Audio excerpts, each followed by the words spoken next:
Hi, this is Marcus Pulis, and this is Aquarian Anarchy. As usual, I've got my buddies Nico and Chad with me, and I have a new friend today, who is an old friend to me. This is Chris Gannon, who I met when I was working for Adam Kokesh as his press secretary, as many of you know. Chris was his Northeast coordinator. And one of the first interactions that I had with Chris was involving his activism in family law. What the government does using court systems is way beyond what I thought it did. I knew that it ass raped us, but I didn't know the full extent of the full widening of my butthole that the federal government is more than happy to do. So got to talking to him, and he and I got on several different calls together in this and that, and became friends. And so he's a voluntarist, and a lot of his opinions tend to go our way and go the way of most of us, all of the three of us. And but he also has a different understanding of how in depth the government can get because of his experiences with, frankly, with the court system, and not only how it destroys families, but why it destroys families. Yeah. So with that being said, Chris, why don't you go ahead and take it away? Tell us a little bit.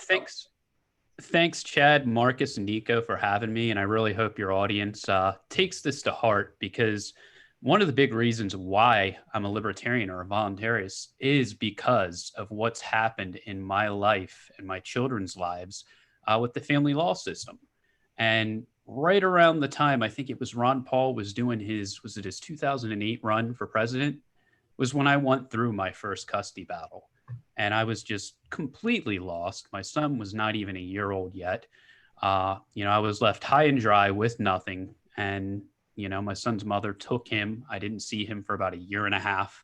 There was nothing crazy. I didn't cheat on her. There was no domestic violence. I didn't have a drinking problem. It was just, hey, I'm done. She met somebody else and decided to go off and take my son. And I was just like, wow, up until that point, I had been sold the lie that we were conditioned to believe when we were in primary school in the public schools about the United States. This is the free country, you're going to have strong families here. You can get a job, and if you're a good person and you work hard, it's going to pay off, and you can build a beautiful life for yourself. So with that in mind, that was my perspective of our nation and politics in general, up until that point. And I remember right before I hit rock bottom, like just sitting there one night, and I'm like, this isn't right. Like, how could this be happening? How can I have a child with somebody and then they just up and take them, and the police won't help me? They're telling me it's going to be about a year and a half before I can get into court. I just had to move out and get my own apartment. So my income, which was shared prior, was going towards that. But on top of that, I had to pay for a lawyer at that point. And for anybody who doesn't know, the lawyers, they charge anywhere from $200 to $400 an hour for custody cases. Okay. And a lot of times what happens in these cases is, even if you have, let's say, $10,000 to throw out on an attorney, which seems like a good amount, the attorney from the other side, the side that's in power and has the child, will eat that up in a heartbeat. And how they do it is just stupid little calls to your attorney. Every little thing they will create communication for with your attorney just to drain that down. So I remember sitting there in my apartment, just, bawling my eyes out, scared to death, and just started looking around on the internet. And then finally I came across a video from Ron Paul. And it was one of his speeches where, he was just talking about how bad the federal government is, like how we're taken advantage of. And, at that point, it just clicked with me. I'd never thought, I was always mad at my son's mother at that point. It was like, how could she do this? Mm-hmm. But knowing that I didn't do anything wrong and what was happening was not right, I said, you know what? It's yeah, it's her. She's not taking self-ownership. She's not being a good person, doing what she should be doing for my son, but she's being enabled. She's being told to do this. And of course, the first thing the lawyer tells you when you go in there, like, well, you need to be ready to start paying child support. And, at first you're like, okay, well, I don't, I don't mind pitching in and paying, taking care of my son monetarily.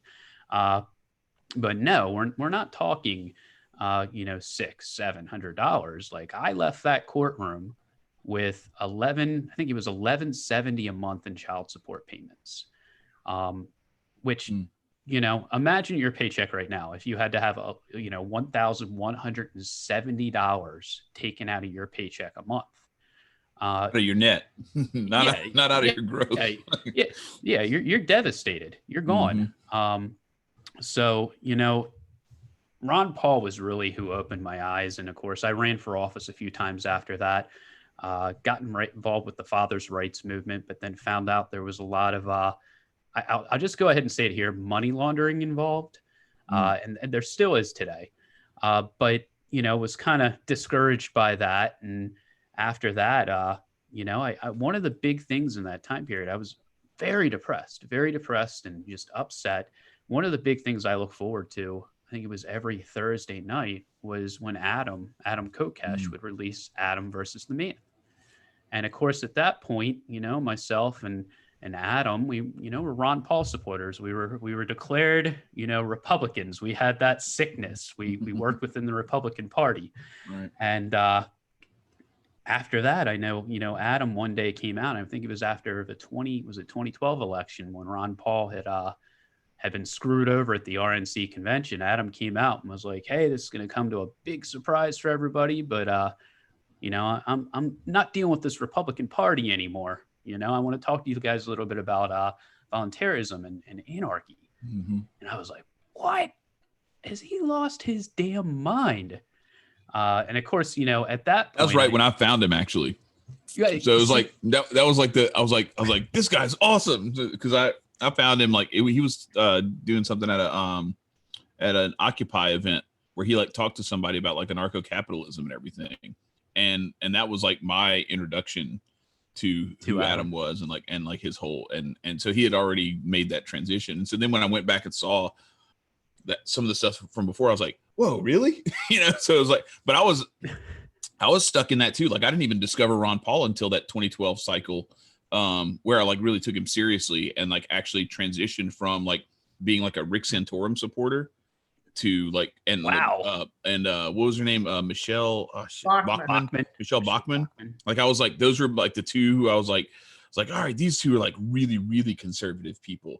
They're not like Newt Gingrich. Right. And it's like, what do you think of Rick Santorum today, Chad? Actually, they are like Newt Gingrich, and yeah, exactly, right.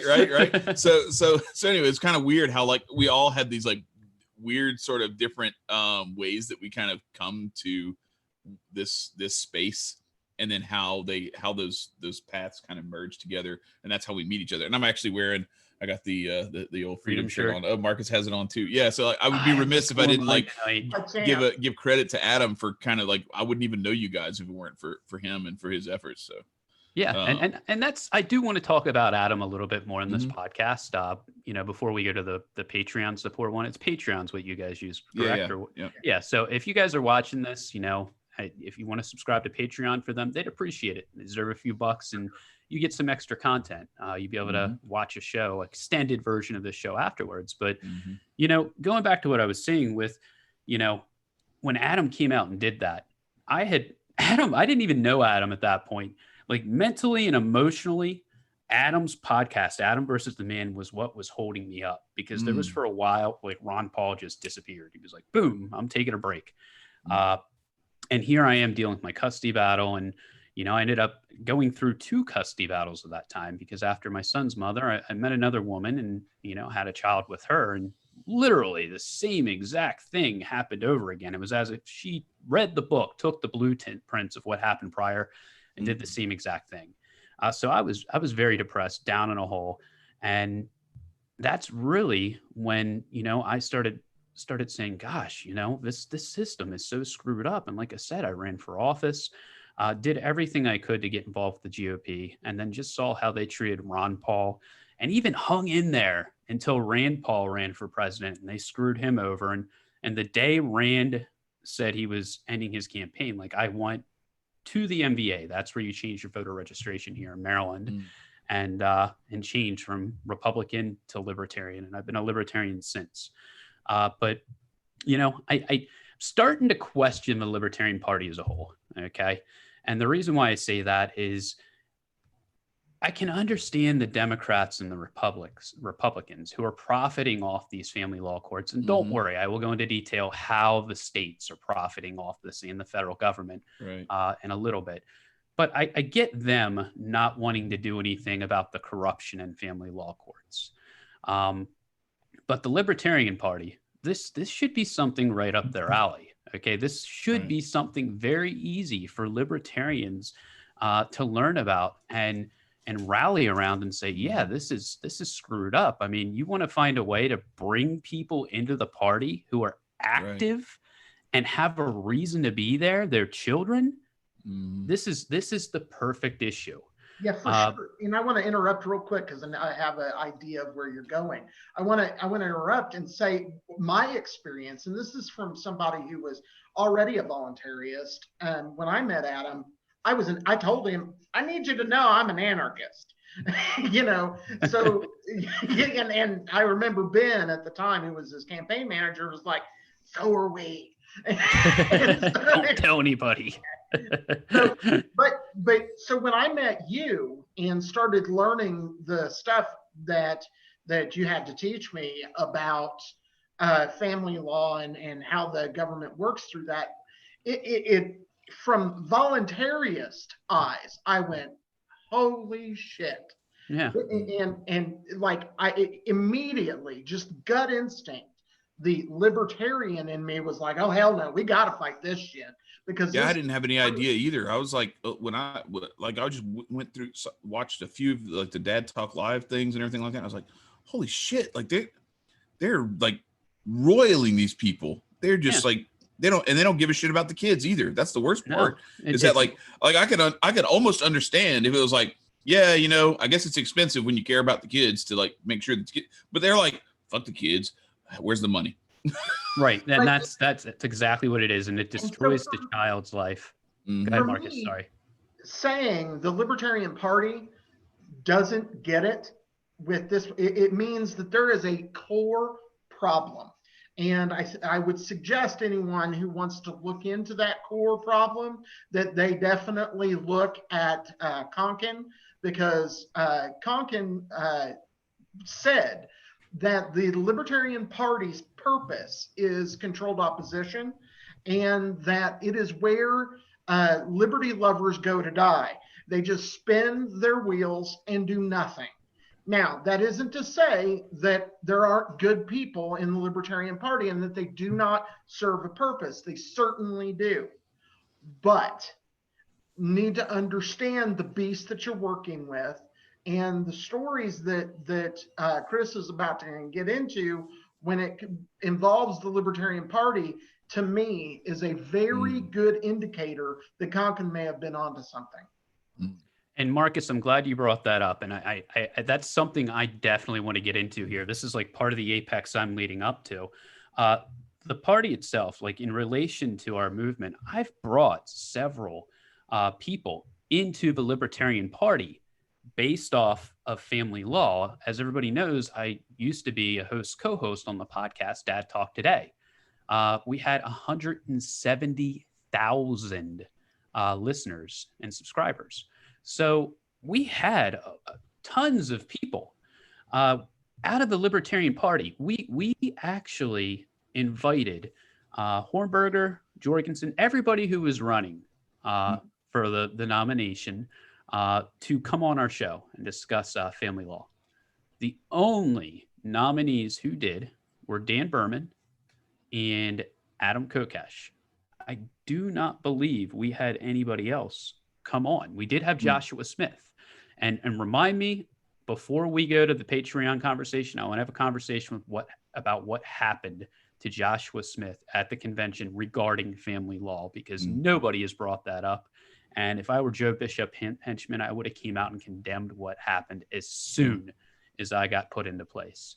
And I'm not bashing on Joe right now, but yeah, it was fucking bullshit what they did to Josh. Absolutely. But going back to it, you know, looking at the Libertarian Party, this is something that Chris Cole, okay, Cash Jackson, a guy named Ryan Powell that I brought into the Libertarian Party, reached out to the Jorgensen campaign about, okay, saying, hey, we have a big group of parents who are alienated parents whose lives are destroyed, their children are being hurt, and we want to bring them to you. We want them to support you. All you need to do is look at this issue and get behind it and say, yeah, this is wrong.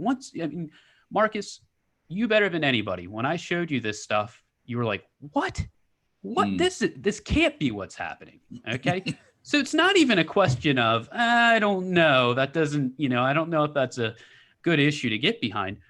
But Joe Jorgensen did not give us the time of day. Did not give us the time of day. So guess who those alienated parents are going to vote for now? Trump. And the reason why they're going to vote for Trump is because Trump has formed a commission called the Commission of Fatherhood in the White House. Now, I know it's the Commission of Fatherhood, but predominantly men are the ones who are affected by custody decisions. Yeah.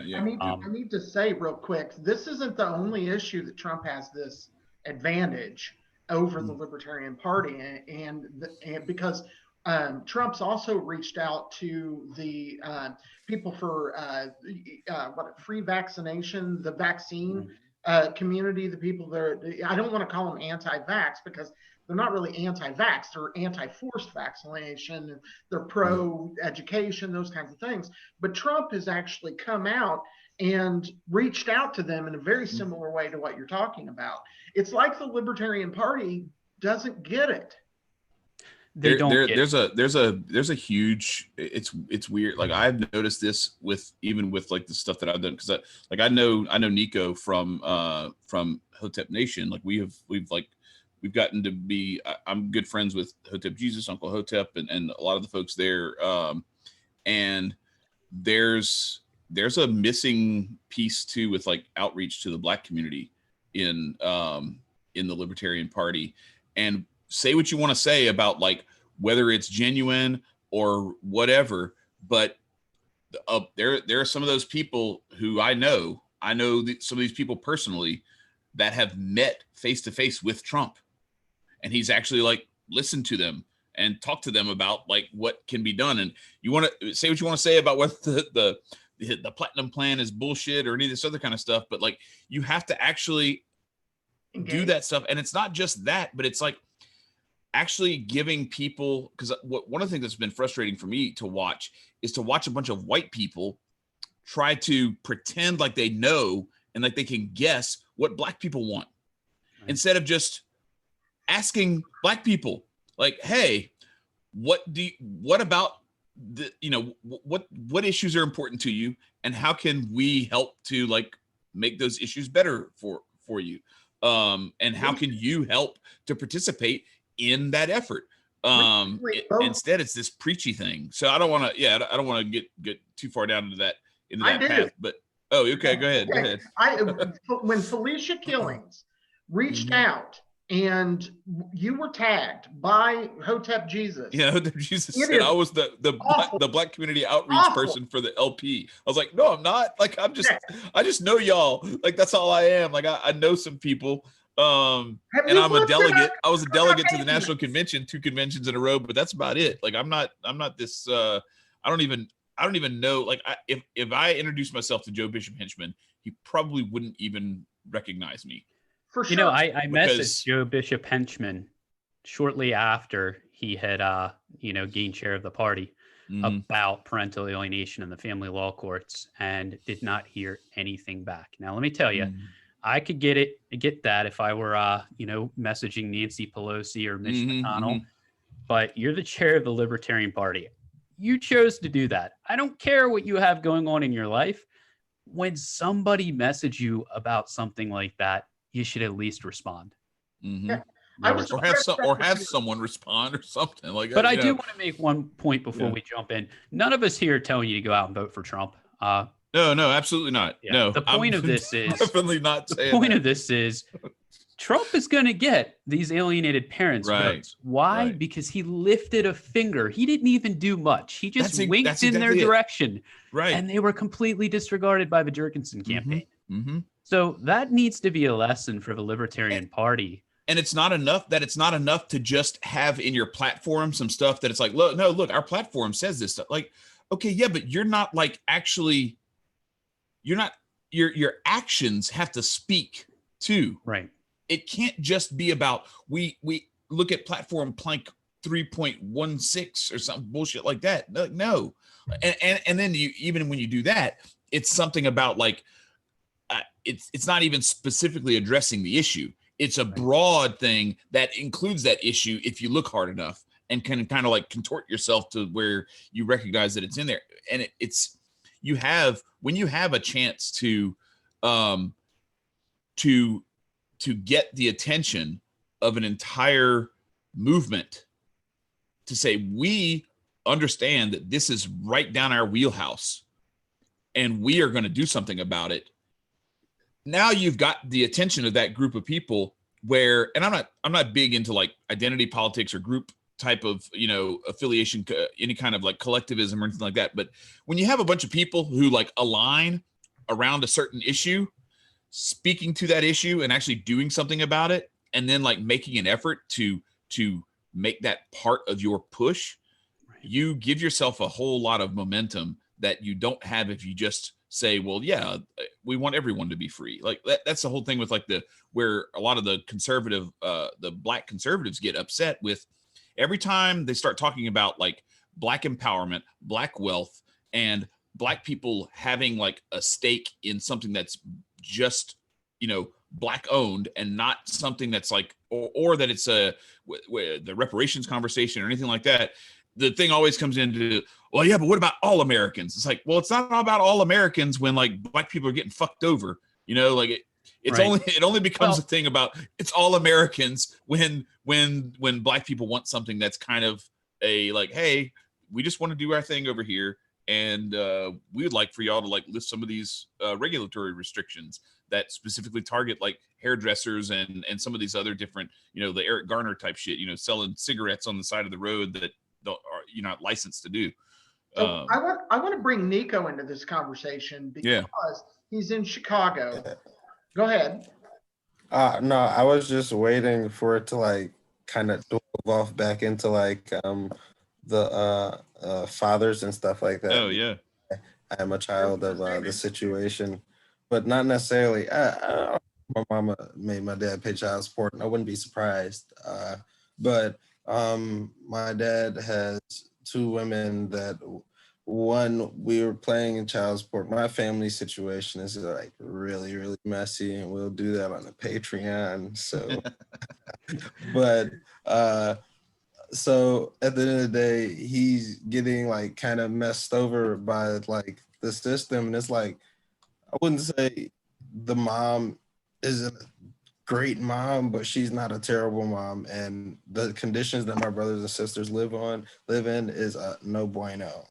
Me personally, I've been through some bullshit ass situations, and I'd rather not see them in that specific situation due to the fact that, oh, she's the mom and she can get away with this. No, I'm giving you evidence, clear fucking evidence that maybe we should look into this case and like open it up and shouldn't be so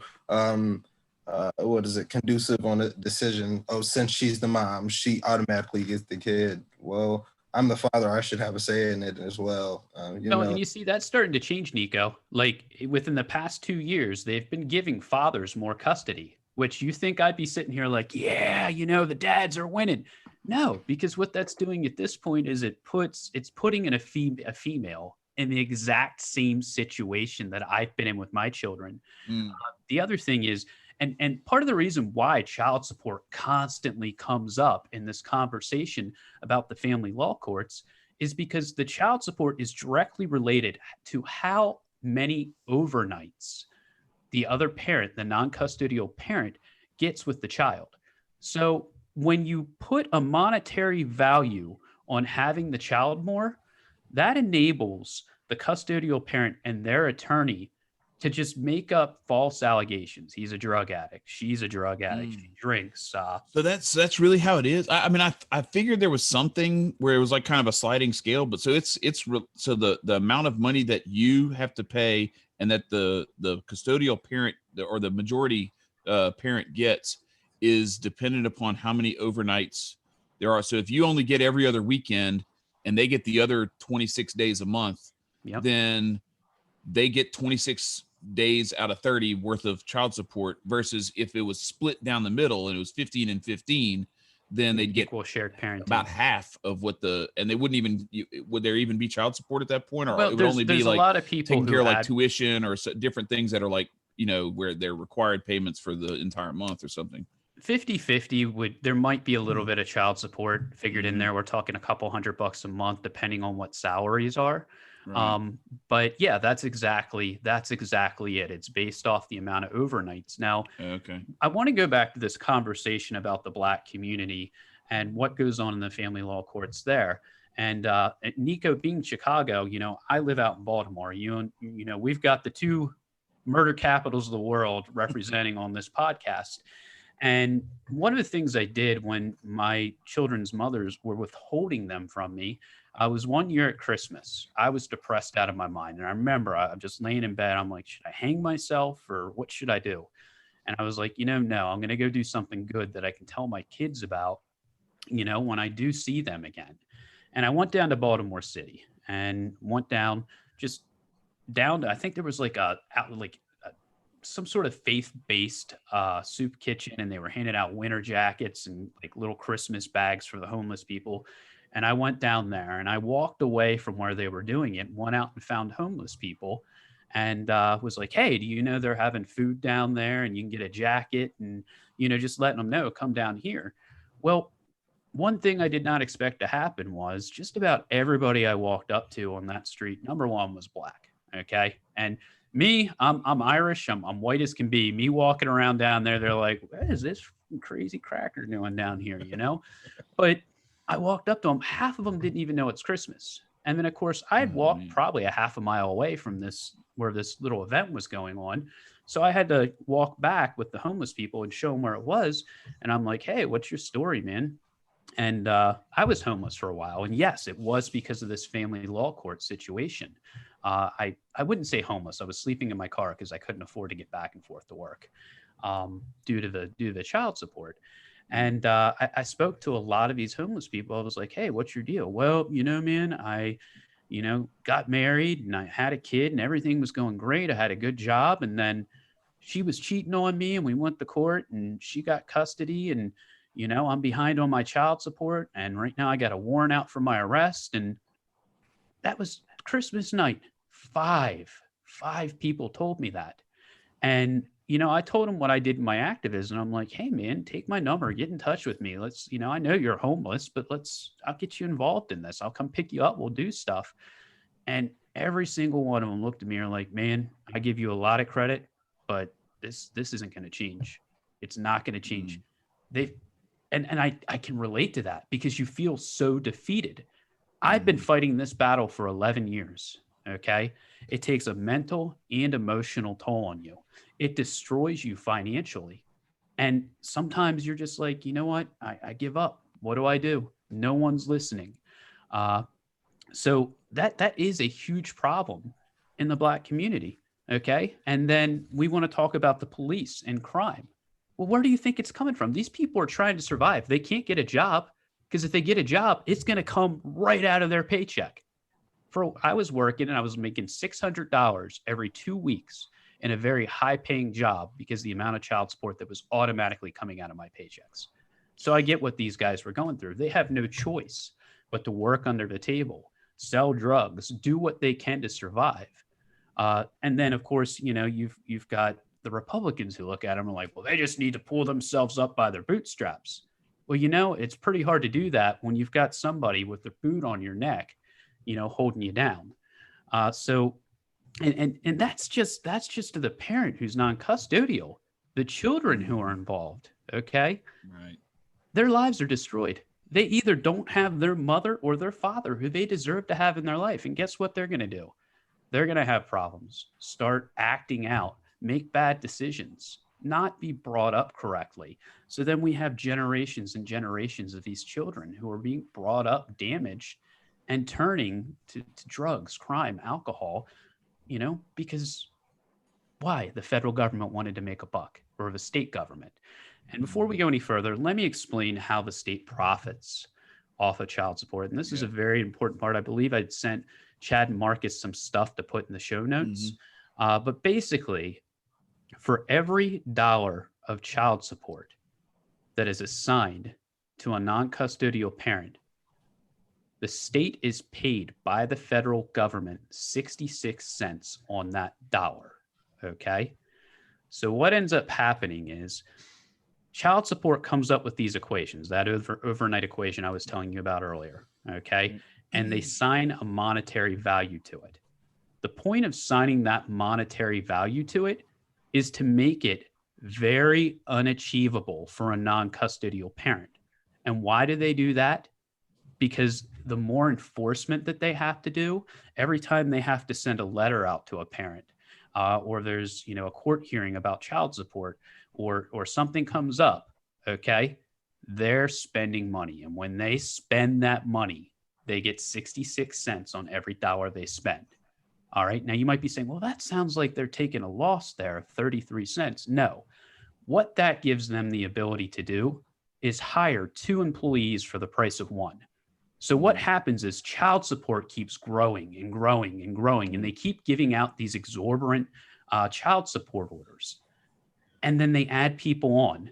And then the federal government gives them a quota and says, okay, well, if you get this many paternity tests done this year, if you get this many child support enforcement orders enforced, paid, or the person or, the non-custodial parent incarcerated, we're going to give you more money next year. So then these people that work at child support, they start working and their bosses are saying, listen, we need to hit our quota or you are going to lose your jobs. So then they start working even harder. And that's what's landing good parents in jail. I had one guy up in New York who he had custody of his daughter. He had a child from another relationship and the mother had him. He was court ordered to pay like $600 a month child support. He went into court, told the judge, listen, Your Honor, I cannot pay this. I cannot pay this much. I'm putting a roof over my daughter's head. We already live in poverty. And if I pay you, I have the money right here, but if I pay you, I cannot pay my apartment payment and my electricity this month. And I have custody of my daughter. And that judge said, I don't care. You got 2 weeks to pay it. Get out of my courtroom. If in 2 weeks you haven't paid it, I'm sending the police out to you to lock you up. He spent Thanksgiving and Christmas in jail because he did not pay child support. His daughter had to go live with his brother. And imagine what that is to a kid, seeing your dad being taken away or your mom in handcuffs because they did not pay child support to another parent. And it's not because they didn't pay child support to the other parent. It's because the state did not get their money. Right. I think that's a good, also a good way to explain it. To use an example in my own life, how the state deals with this. A couple things. First of all, I have both received and paid child support in my life. My first 2 kids, I had custody of my kids because their mom was busy doing other things. Long story short, I got custody of the kids, but we agreed on an amount that would work for the both of us, that we both agreed would be fair. It was outside of their purview. But that amount, which was approved by the court system for 2 kids, was equal to the amount I had to pay as a father. For 2 kids, I got the same amount as I paid on the 1 kid that I paid on my second marriage. So let's start there. But I agreed to it. I was fine with the amount that I was paying. in child support. Okay. My son, my younger son, who is got some issues. He's smart and he's too smart, and school's not working out for him very well. So he acted a fool at school.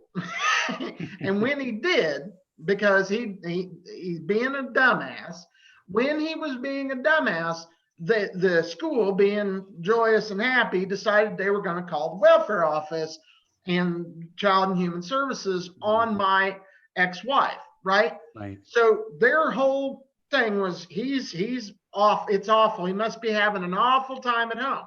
Well, I know my ex-wife, and I don't like her. She and I don't get along, but she takes care of her kids. She's a good mother, and she does the things that she needs to do. And I knew that. And the first thing she did when all of this went down was call me, and it was like, hey, you got to know this is going on with Nathan. This is what's happening. We're working it out. I'm taking him to counseling and this and that and the other thing. So at the end of the day, I'm like, okay, cool. Well, let me know if there's anything else I can do to help, blah, blah, blah, right? So I get a letter in the mail from the welfare people, or the Child Protective Services. Yeah, from the Child Protective Services people, telling me, no uncertain terms, Nathan, my son, they needed to let me know my son. Now, keep in mind, I've been paying child support on him for around 10 years and have never had a problem, never once. So they don't like that. So when he's having problems at school, already troubled, having some problems, their thought was, let's get a hold of his dad and tell his dad, because this is what the letter said, that he is being neglected at home, and that I need to consider taking my ex-wife back to court to get custody, which would include getting more money, and they made this all clear in the letter, than I currently pay. In other words, we can get you a little more money than you had to pay, buddy. All you got to do is go sue her ass for custody. They went to like Nigerian Prince telemarketer school. Yeah. Right. Well, and Marcus, that's the thing. That CPS, okay, this title IVD funding, what I was explaining before about the 66 cents on every dollar, this is actually, it's part of the Social Security Act. Okay. Of course, I have never dealt with CPS, but this is one of the links that's going to be in our show notes, right? Yeah. Yes, this is one of the links. And part of the reason why I wanted to provide that link is to show validation that the information I'm giving you is correct. But information on that's in there too. So what I'm about to show you guys is how much revenue nationally, okay, this child trafficking in our family law courts makes the states nationally. And I'm going to use Maryland as an example just for one state. But keep in mind, when I do that situation that Marcus was just talking about, this is just one facet of that Title IVD funding. Right. The other part of it is foster care, CPS, removing a child from one parent and giving them to another, removing a child from both parents, okay? So these figures that I'm about to pull up on screen right now, this is just the family law courts portion.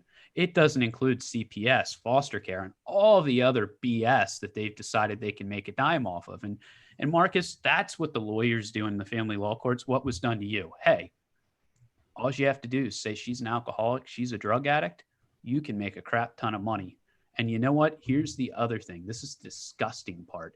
CPS workers get bonuses based off of taking children from their parents and assigning them to another family, to a foster family.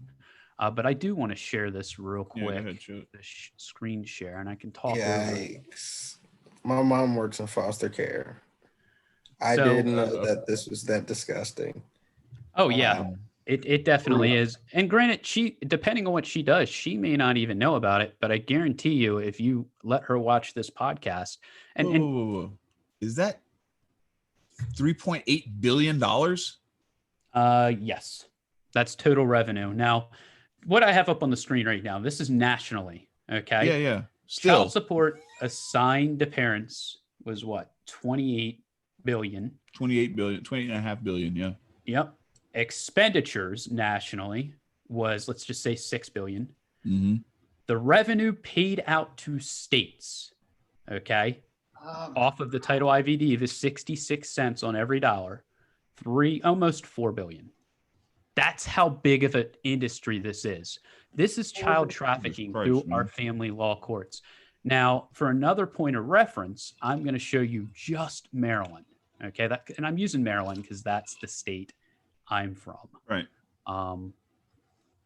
This is Maryland. And once again, you can verify these figures. You're going to have to do the math, the 66%, in order to come up with the revenue per state. Okay. So the state of Maryland is making 85 million or billion. No, is it? Yeah, it's million. 5 million. Yeah, that's million. Yeah, 85 million. Okay.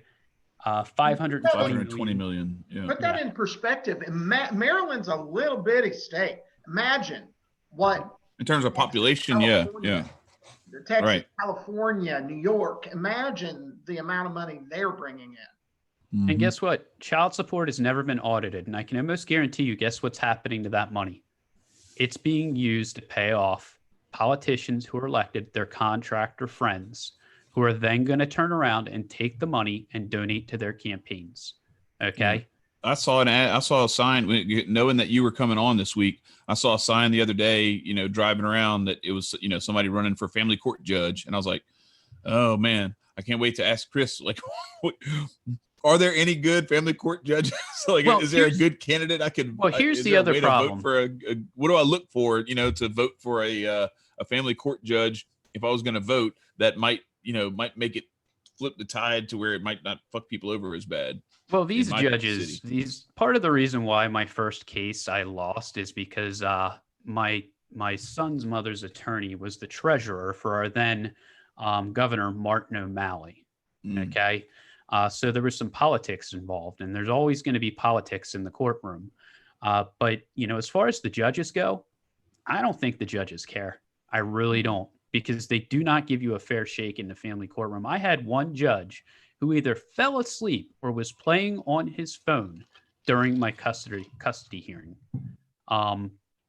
Absolutely insane. The other thing, ridiculous. The judges, when they go into school, are taught something called the Duluth model. The Duluth model, basically, and I don't know how much this is being taught anymore, what's going on, because they're trying to even out men versus women as far as custody goes. But the Duluth model teaches women are victims, men are bad. Okay. More than likely, the reason why this separation or this divorce happened is because the man was abusive and whatnot. It's called the Duluth model. I don't have any documents on that, but you can look it up on Google. I've seen this straight play out. When I was younger, I was like 20 years old. I laid carpet for a living. It was something that I did. Well, one of the things that we did was we worked in the CPS office putting carpet in. Well, they were off talking in another room, had no idea we could hear them.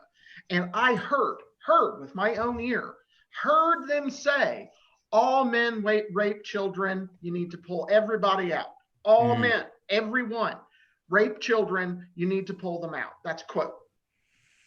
Absolutely heard it. I think this really, when it comes down to the judges, though, I think it really comes back to what Rothbard talked about in Anatomy of the State. Everybody works for the state.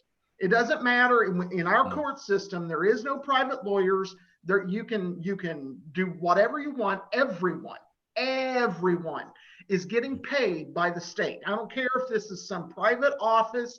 They're getting paid by the state. It is the state that supplies the private law firm money. The incentives, the incentives and the disincentives and everything else. Well, Nico, what I'm interested to so what was your personal, as a child, what was your personal experience with that, and like what are your, hearing what you've heard now, I'm curious as to like what maybe some of your suspicions might be about like the motivations of some of the folks who were making some of the decisions, not your parents necessarily, but the other folks.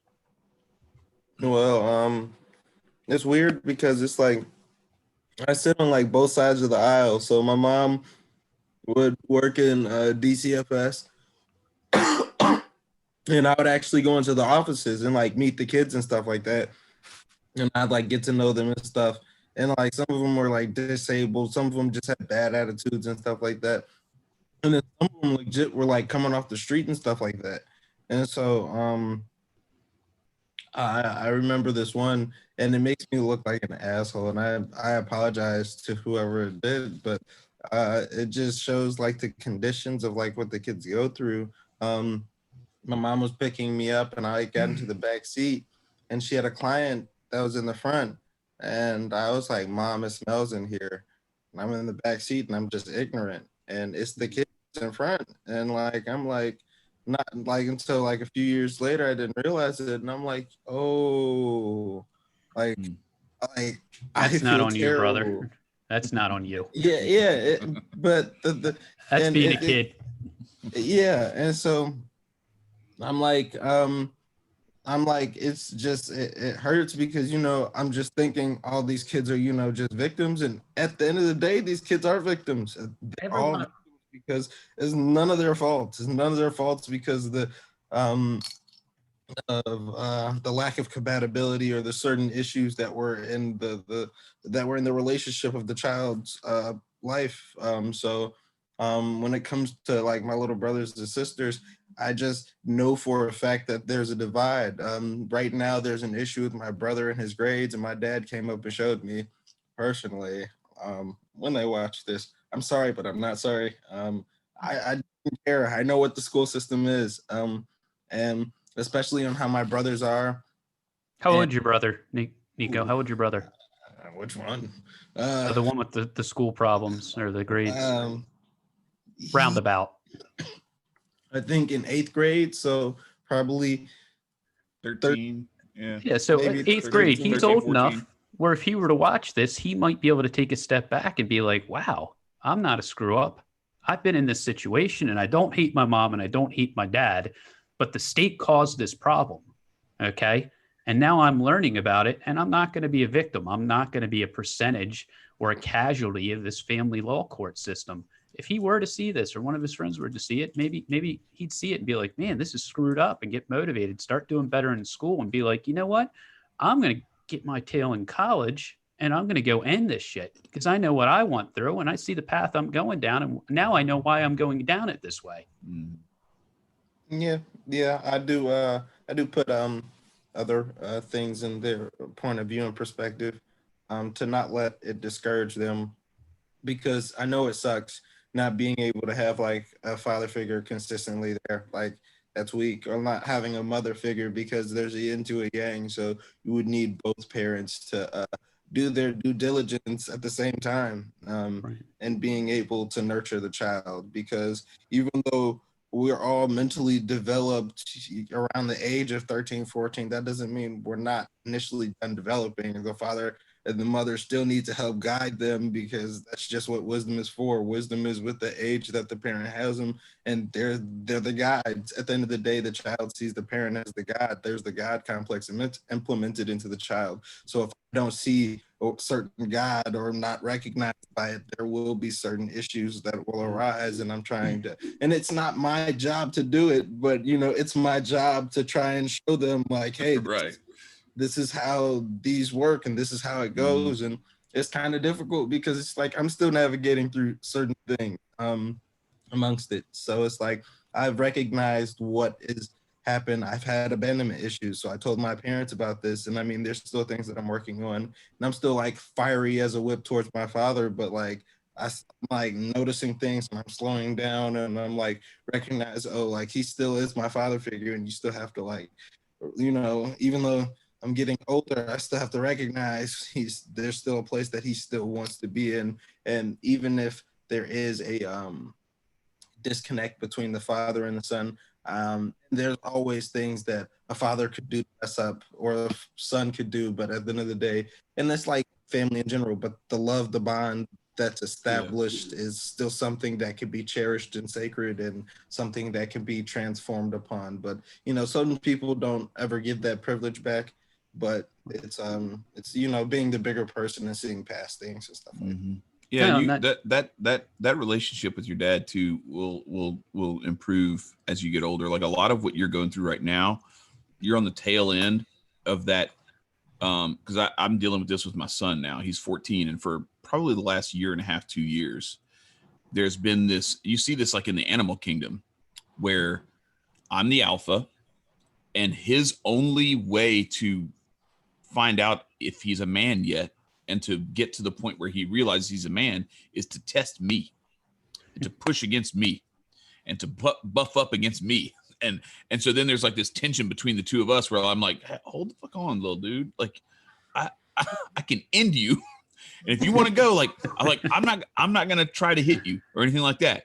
But if you want to go, we'll sign it. We'll sign a little paper where we say, all right, we're going into this, and this was, this is what's going down. Like, if you really want to test me, you can really test me. But I'm not about to, like, I'm not taking a swing at you or anything like that. Talking about going raw, like grow your nails out, he'll just kind of bow up on me and stuff like that. I'm like, oh, hold on now. We're gonna talk about. I'll teach you some throws. So yeah, no. Well, like, yeah, he's done jujitsu and everything, so I got to watch out.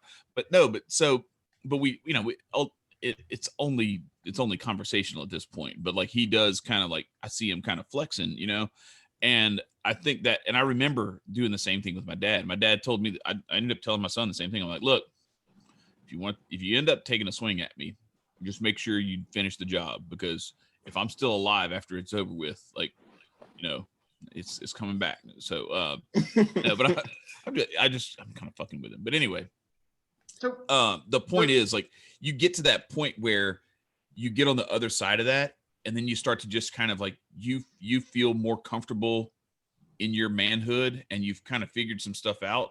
And so now you realize that, like, no, I need to like try to learn from him instead of trying to like dominate him and like show him that I'm bigger and better and I'm smarter than him, and I'm, like, he was a dumbass, and like you start, and I'm not saying that's where you are, but I'm saying, like, no.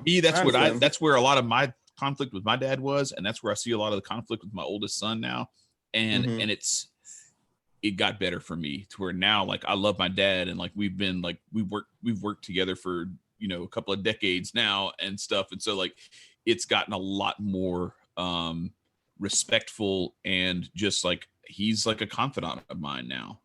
And it used to be that, like, I'm not gonna say I hated him, but I felt like I hated him when I was younger. Like I had a hard time. I couldn't stand him. Like, we fought all the time.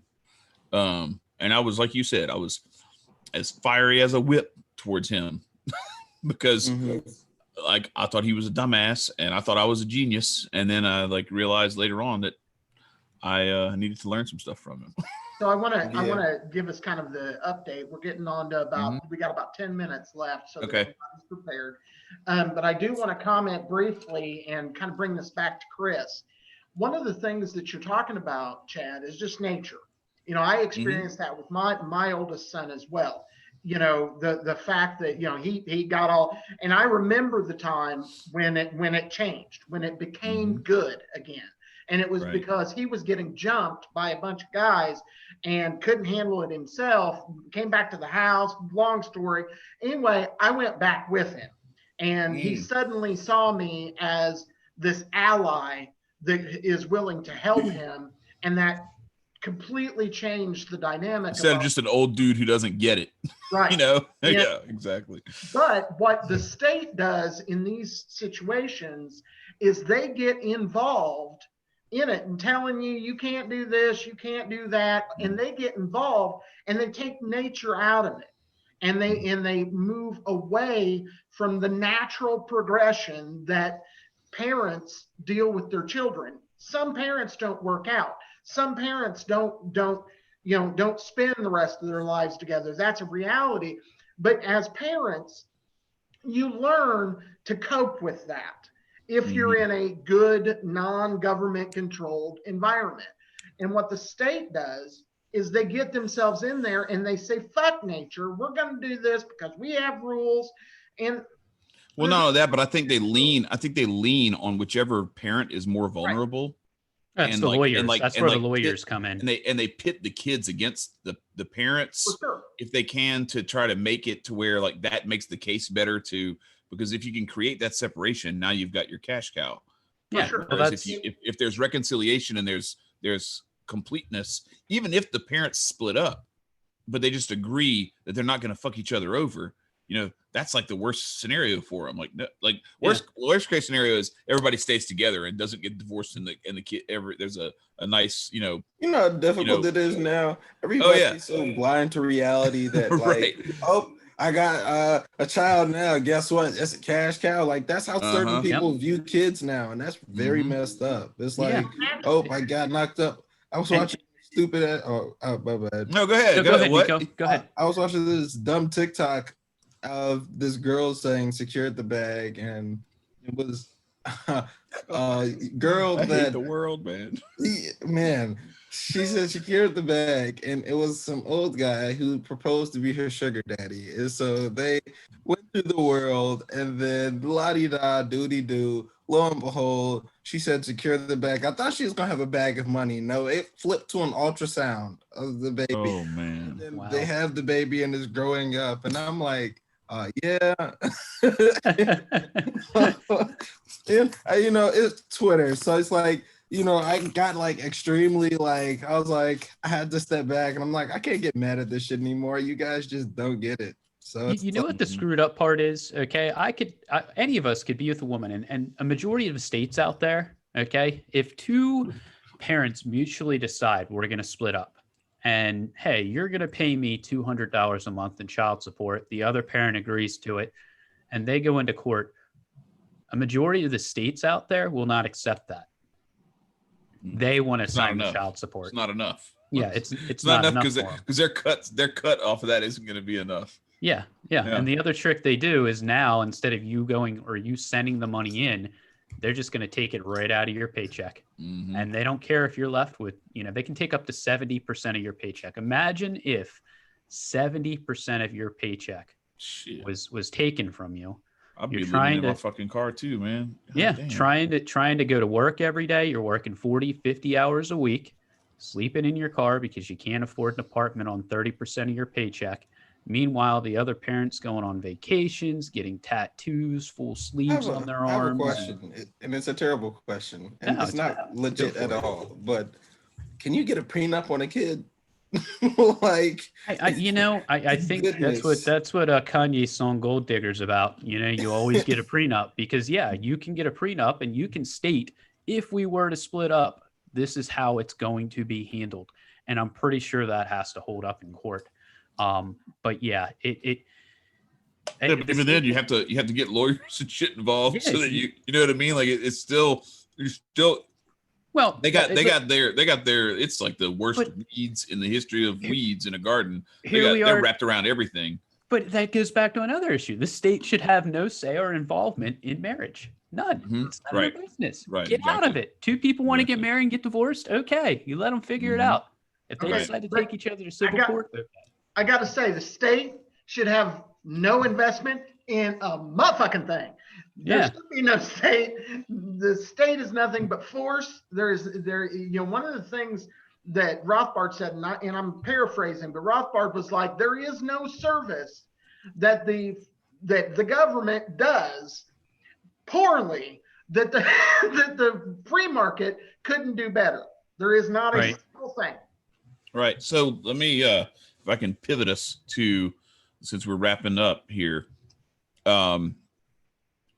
absent the libertarian ideal of the Adam winning and like dissolving the federal government from the top down and all that stuff, because then you still got to deal with the states. But anyway, under the current set of circumstances, what's the best path? What are the first three steps that we can take to try to alleviate some of this, to make it better for you, and your family, and to and for all the other families, for all the children and all the parents who are being just destroyed and really hurt by this system?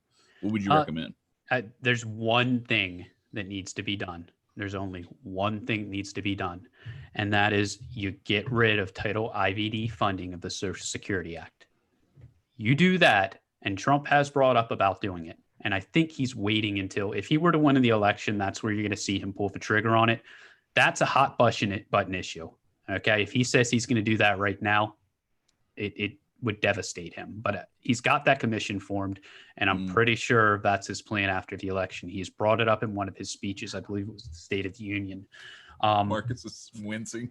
But, well, keep in mind, none of us are telling you to go out and vote for Trump, and that's that's a Hail Mary throw. I might be being hopeful there. Right. You're just saying that, like, if he were to do it, it ain't gonna happen until after the election because he has to be a lame duck to do it.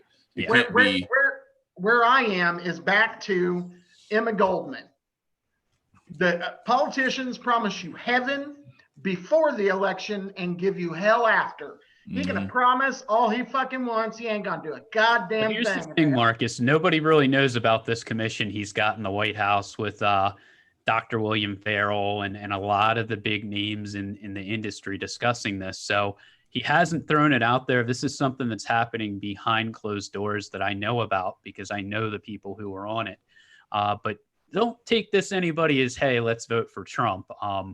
But the reason why, if you take away the state's incentive to get that money from the federal government, you're not going to have one parent running into court and saying he's a drug addict or she's a drug addict, they're an alcoholic, because they're not going to be financially rewarded for it. As soon as you take that financial reward out of it for the state doesn't care.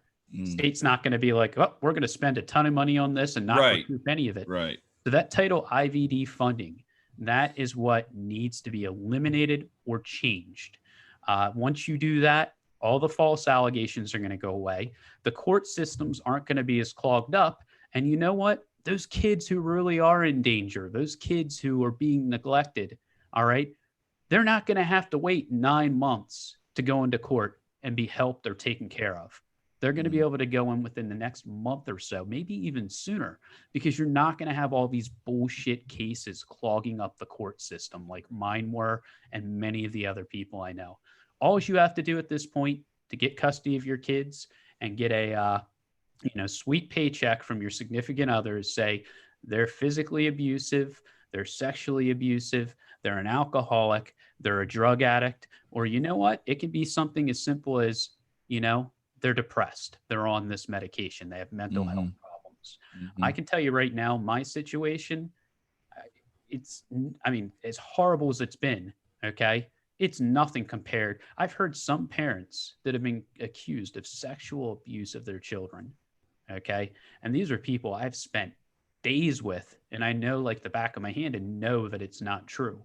One of the parents down in Texas just got custody of his kids because it was proven he was not sexually abusive.